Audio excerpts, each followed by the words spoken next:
The fog pressed against the shattered terrain of Vallis IX like a breathing thing, thick and metallic, swallowing sound and distance alike. Lieutenant Mason crouched among the ruins of a collapsed relay station, pulse rifle braced against a jagged wall, eyes fixed on the haze that hid everything beyond 15 meters. His visor flickered with static interference. Thermal scans, motion tracking, even audio sensors were unreliable here. The mist on Vallis IX wasn't weather. It was alive with ionized particles from the world's magnetic storms, and it devoured light. Mason's voice came low through the team channel, calm but clipped. Enemies at 2,200 meters. Moving in formation. 5 figures shifted beside him, silhouettes in tactical exosuits, their armor matte black against the pale fog. Corporal Red adjusted his rifle's targeting lens. "Can't see a thing," he muttered. "You're not supposed to," Mason said. His voice carried authority, stripped of everything but precision. "You feel for rhythm. Listen for it." Red exhaled slowly, trying to steady his nerves. The planet's silence unnerved even veterans. It wasn't just quiet. It was hollow, as though the air had learned to swallow human sound. They were deep behind Kethari lines, cut off after their dropship was down by orbital fire. The mission, disable the enemy's quantum relay, had become a desperate bid to survive. Petty Officer Lau crawled closer, visor dimmed to minimum light. "Interference still killing comms with fleet," he whispered. "We're ghosts out here." "Then we act like ghosts," Mason replied. The lieutenant's voice steadied the team, grounding them in the present. They'd followed him through hell before, colonial sieges, asteroid ambushes, and now this alien swamp. Still, Mason felt the weight of isolation pressing harder than usual. The fog did something to people. It blurred the line between what was real and what was memory. He tapped the side of his helmet. "Status, Diaz?" No reply. A silence stretched. Mason repeated the call. "Corporal Diaz, report." Still nothing but the faint hiss of static. His jaw tightened. She'd been their overwatch, the best sniper he'd ever commanded. Hours ago, her position had been hit by a Kethari drone strike. They'd seen the fire bloom across the ridge, the sky lit with burning debris. There hadn't been time to recover her. "She's gone, sir," Lal said quietly. "Not confirmed." Mason snapped, sharper than intended. He let the silence hang, then added, softer, "We don't confirm ghosts until we see bodies." Red nodded grimly, gripping his rifle tighter. "Copy that." A low hum rolled through the mist, a resonance that vibrated through the ground. Mason froze. The Kethari were close now. He switched to infrared, but the feed fractured into red noise. The alien's armor bent light, distorting reality around them. He'd seen one up close once, 2 meters tall, exoskeletal plating like liquid glass, eyes burning a color that didn't exist in any human spectrum. The Dominion soldiers were silent, methodical, and absolute. "Positions," Mason ordered. The SEALs spread out, disappearing into cover, weapons primed. Every breath came measured. They waited. The fog shifted in slow waves, disturbed by motion somewhere unseen. The first shot came from nowhere, a plasma bolt that sliced through the mist, missing Mason's head by inches and melting the wall behind him. "Contact!" Red shouted. Fire lit the haze, blue arcs flashing in every direction. The air hissed and sizzled with energy. Mason moved on instinct, firing short, controlled bursts. His round struck nothing but fog and echo. "Kethari flank right," Lyle warned. "Hold formation." Mason barked. "We control the ground, not the ghosts." The aliens emerged in flashes, refracting light off their armor. One lunge forward, weapon glowing, and Mason dropped it with a shot to the chest. Another volley burned through the air, forcing him down. He felt the heat against his armor as the plasma seared close. The world had become motion and noise, a battle fought in glimpses. Red screamed over the comms. "We're getting boxed in." "Not yet," Mason growled, scanning the mist for movement. He aimed, fired blind, and caught a brief glint, a Kethari helmet shattering into fragments. The body crumpled silently. The silence returned, brief and unnatural. Then came another sound, one that didn't belong. The sharp, distinct crack of a ballistic rifle. Human. Precise. The fog rippled with the distant echo. One Kethari fell. Then another. The shots came in perfect rhythm. One every second, each hitting true. Mason froze, disbelief cutting through the chaos. No one else on Vallis IX could make shots like that.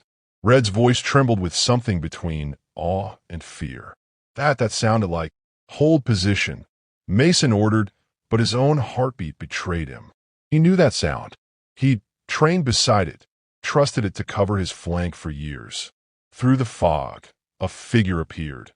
Emerging from the mist like an apparition, cloak shredded, rifle slung with effortless familiarity. Her movements were deliberate, fluid, predatory. She passed through the haze until her visor caught the faint blue glow of the team's sensors. Mason's throat went dry. "Diaz." The figure stopped, her rifle lowered slightly. The voice that came through comms was distorted by static but unmistakable, steady, sardonic, human. "Miss me, Lieutenant." The relief hit harder than he expected. Even Red let out a breath he hadn't realized he'd been holding. Mason stood slowly, lowering his weapon, but not his guard. The fog coiled around her form like it feared to touch her. "You shouldn't be standing," he said quietly. Diaz tilted her head. "Didn't plan on dying." Her tone was light, but her armor told another story, scorched, patched with foreign material, humming faintly where it shouldn't. She'd been through something none of them could name. Mason wanted to ask how she'd survived, what she'd become out there in the fog, but the look in her eyes through the cracked visor stopped him. There was something colder there now, something deliberate. He nodded once. "Then you're back on Overwatch. We're finishing this." Diaz gave a single, sharp nod, then vanished again into the mist as easily as she'd arrived. Mason watched her go, a strange unease settling in his gut. Relief warred with something he didn't yet understand. Around him, the fog shifted and whispered like a living thing. The battle had paused, but the war felt far from over. As silence reclaimed the valley, Mason spoke softly into the comms, more to himself than anyone else. "No one walks out of the fog the same."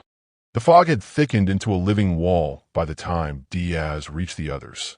Her armor was scorched black across one shoulder. Her left gauntlet fused where molten metal had cooled against her skin. The visor of her helmet flickered once before stabilizing, a faint hum underlying each word as she spoke. "You look like hell," she said, tone light but voice ragged. Mason let the corner of his mouth twitch. "You want to talk?" His eyes, though hidden behind his visor, studied her every movement, the evenness of her steps, the stillness of her hands. There was precision in the way she carried herself, an edge sharper than before. "We thought you were gone," he said. Diaz checked the chamber of her rifle. "Almost. Drone strike threw me off the ridge. I landed in a crater, lost most of my gear." She looked up, eyes glinting faintly behind her visor. "Had to improvise." Law leaned forward. "With what?" "Bits of their tech," she replied, gesturing toward the smoldering remains of a fallen Kethari. "Pulled a few processors, rewired my optics. Lucky for me, they bleed electricity." The remark drew uneasy silence.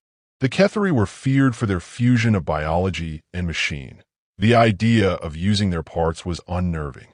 Yet Diaz spoke of it like replacing a rifle scope. Mason felt an involuntary chill. Still, he nodded once decisively. "If it works, it works. We've got a relay to take down." "Still operational?" Diaz asked. "Somewhere north, beyond that ridge. We think the core's still broadcasting." She crouched beside the nearest alien corpse and ran a gloved hand along the armor's reflective surface. The mirrored plating distorted her reflection into something unrecognizable. "Then they'll be guarding it heavily. They'll want that tower running," Red muttered, "and we're walking straight into their teeth." Mason glanced toward him. "We don't have a choice. Command doesn't even know we're alive. If that relay stays active, Earth fleet's blind." Diaz slung her rifle across her chest. "Then we finish the mission." The words carried no hesitation. The team fell into formation, guided by instinct more than command. They moved through the fog in practiced silence, boots sinking into the damp ground.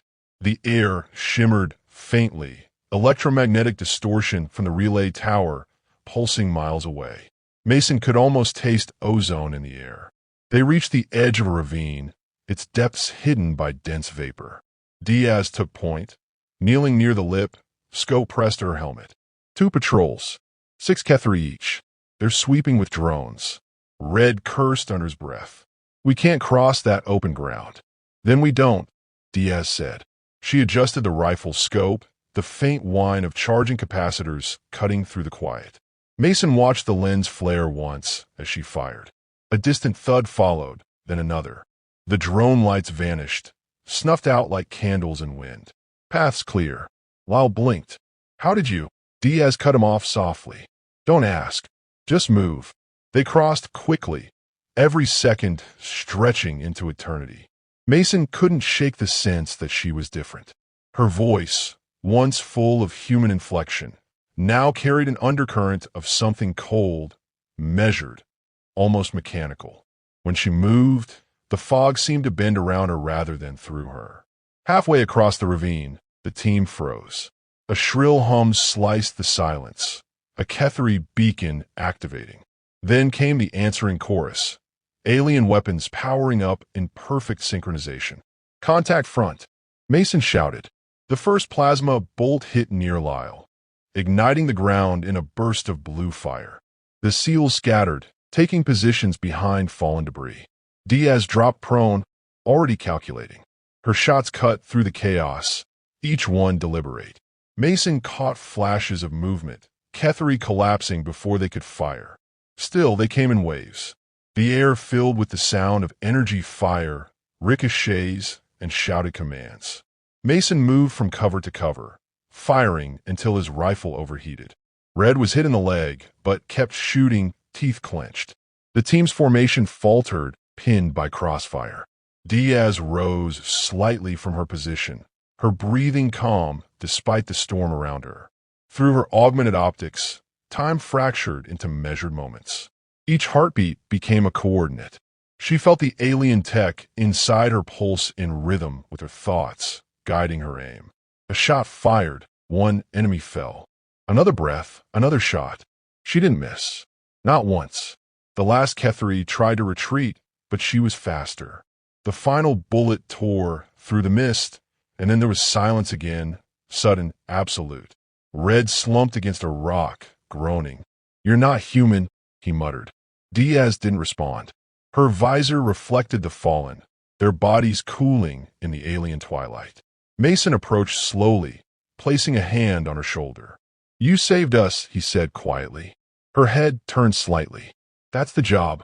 He studied her a moment longer, noticing the faint glow tracing the seams of her armor, like veins of light moving just beneath the surface. What did you do to yourself out there, Aria? She hesitated, adapted. The word came softly, almost a whisper.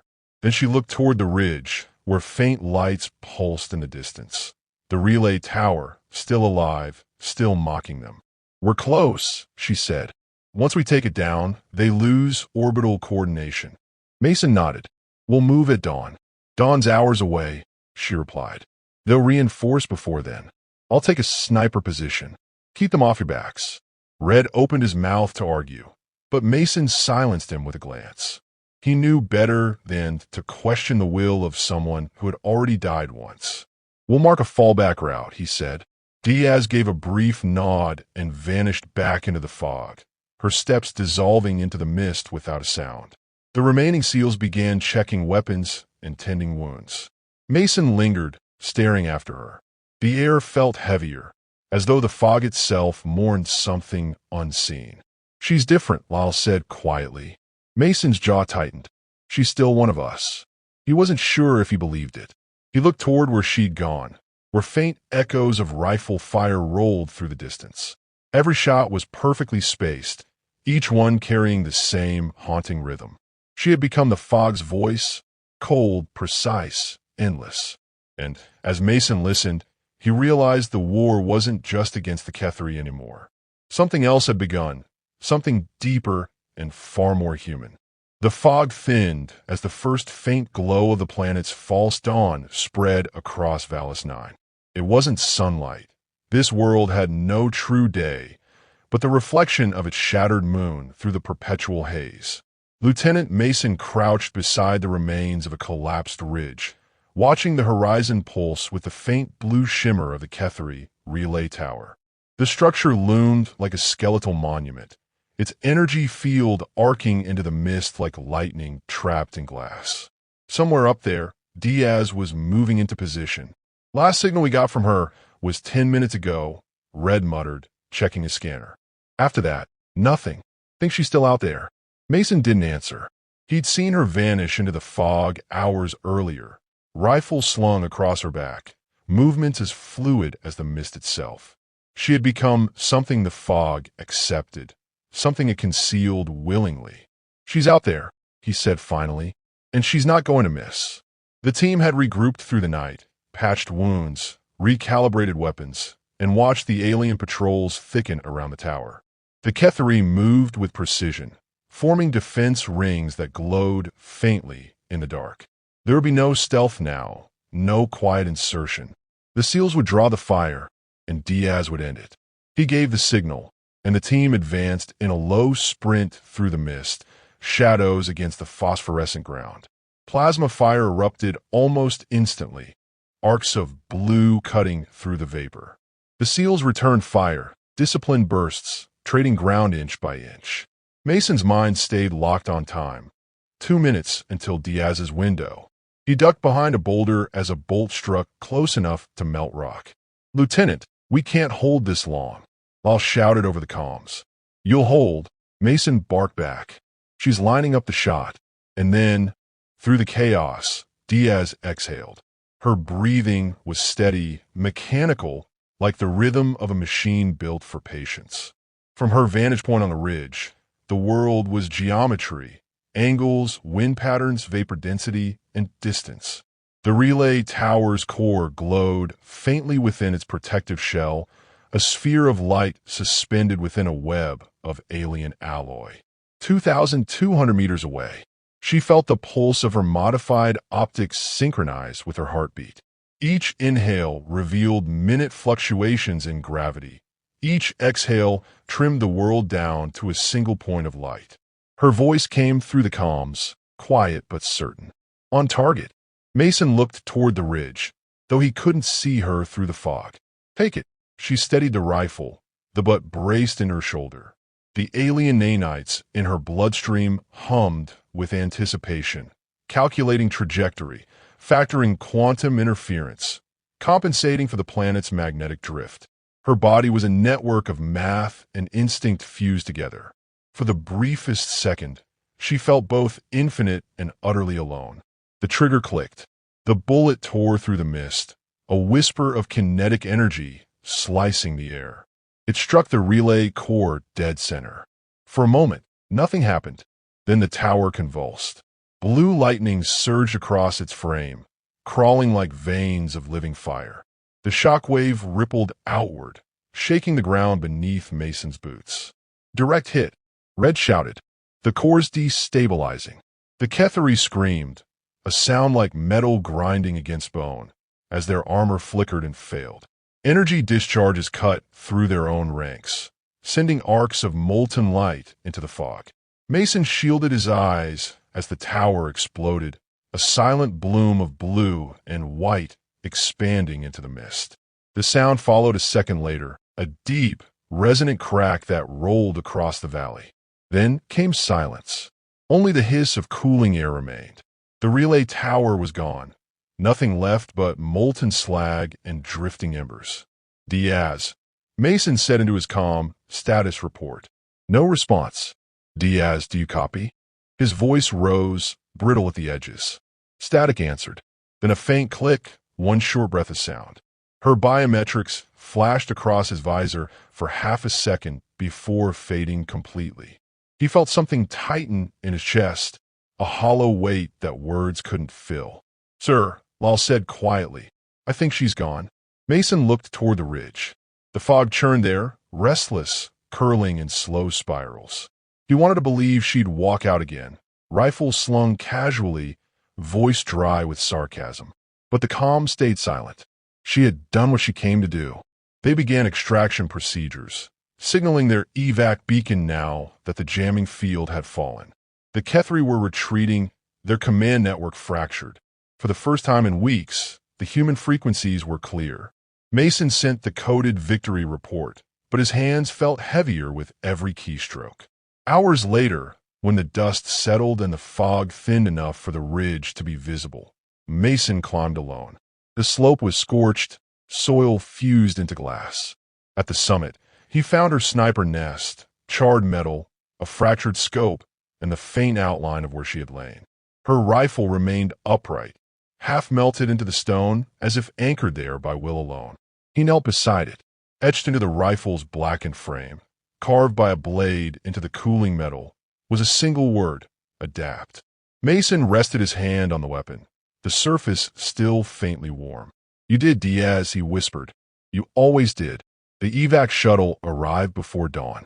The SEALs boarded in silence, each carrying the weight of what had been won and what had been lost.